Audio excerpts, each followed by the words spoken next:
Governor Brian Kemp. Governor, thanks so much for coming on. We saw this news hit during this program yesterday that you're declaring a state of emergency for Georgia because of these rising prices. What does that allow you to do for the residents of your state?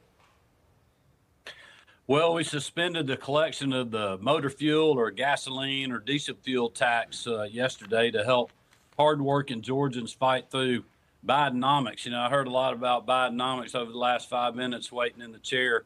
And, you know, Bidenomics is responsible for taking $709 a month out of people's wallet now than from 2 years ago because their cost of living is so high. And we're trying to keep a few dollars more in people's pocket by allowing them not to pay the 31 cents a gallon for gasoline or 35 cents a gallon for diesel fuel in the great state of Georgia. Why do you fathom this White House thinks that they can sell an economic situation that people aren't living through? I mean, I had to zoom in sort of when Jared Bernstein was highlighting that chart that he kept referencing at the White House a few moments ago. I finally saw that they posted it to the White House Twitter feed, and I looked closely at it.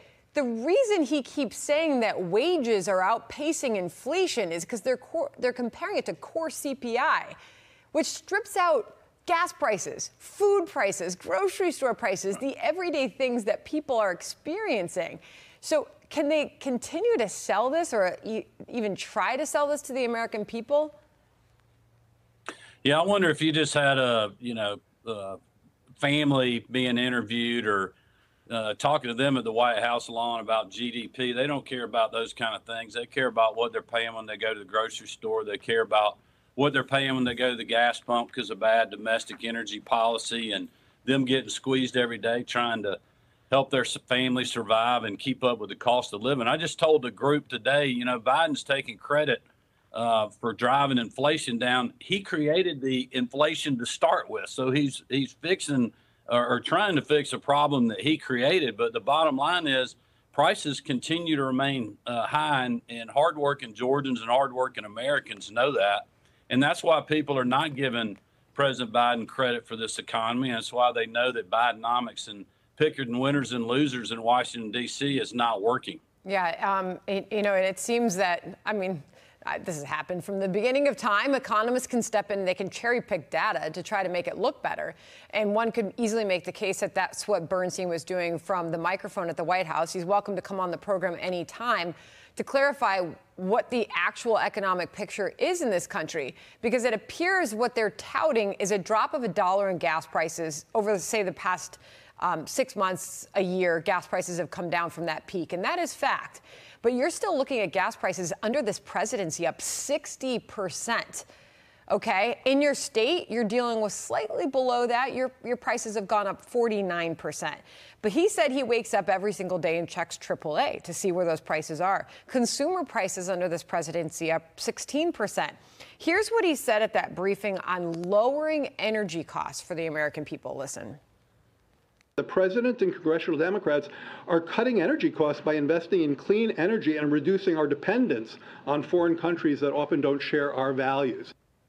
But aren't we growing that dependence on foreign nations as we cut back our ability to produce that oil here at home? How do you see it? Well, number one, I think the Biden administration is still living off a sugar high from giving out and spending too much government money for way too long and not getting people back into the workforce. And obviously the Fed moving too slow on interest rates and all of those things have created, you know, 20-year high mortgage rates. But look, I look at prices every day, too. Look at the price of oil and where it is now compared to just weeks ago. One of the issues with gas prices is they're holding their own in some ways, even though they're higher, because demand is down. Why is demand down? Because the economy's not doing as good as Biden is saying it is. And I think the American people, and certainly people in Georgia know that, our economy is doing great, thank goodness, despite the policies in Washington, D.C., because we've been able to fight through those things.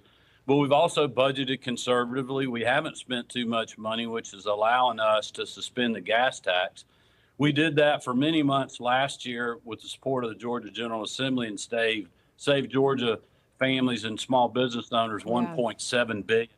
And so that really helps them fight through the 40-year high Biden inflation we've been dealing Well, with. since you said it, I went to go check real quick. In today's market, you've got oil almost back to $90 a barrel in this country right now. Right. Real quick, here's economist Paul Krugman boasting about the Biden economy and calling the criticism of it largely partisan. Listen. Economic data have been surreally good.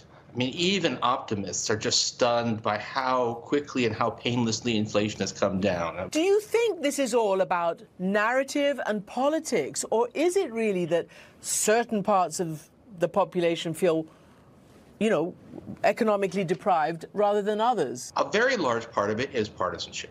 Governor, considering you've just declared a state of emergency over the economy in your state, wanted to get your response to that.